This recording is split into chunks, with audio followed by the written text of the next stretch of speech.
আসসালামু আলাইকুম রহমতুল্লাহ। বন্ধুরা, আমরা এখন আছি ডুমুরিয়া উপজেলার। এখানে একজন মাছ চাষি ভাই এই পুকুর পাড়েই টমেটো চাষ করছেন। তো এই টমেটো আসলে এত সুন্দর টমেটো হয়েছে এখানে।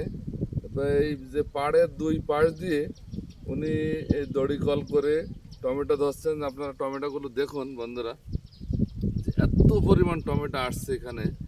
তো আসলে মাছ চাষের পাশাপাশি উনি এই টমেটো চাষটা করছেন এবং এটা অত্যন্ত ফলন ভালো আসছে। আপনারা এই পাশেও দেখতে পাচ্ছেন যে কি পরিমাণ ফলন। তো এই জন্য মাছ চাষের পাশাপাশি আমরা আমাদের পুকুরের পাড়ে যদি পর্যাপ্ত পরিমাণ এ ধরনের সবজি আমরা চাষ করতে পারি, তাহলে আমাদের মৎস্য আহরণের সাথে সাথে আমরা এই সবজি আহরণ করতে পারি এবং প্রচুর অর্থ আমরা এখান থেকে উপার্জন করতে পারবো। দেখুন কত টমেটো ধরছে, কি পরিমাণ টমেটো ধরছে, প্রত্যেক থোকায় থোকায় টমেটো।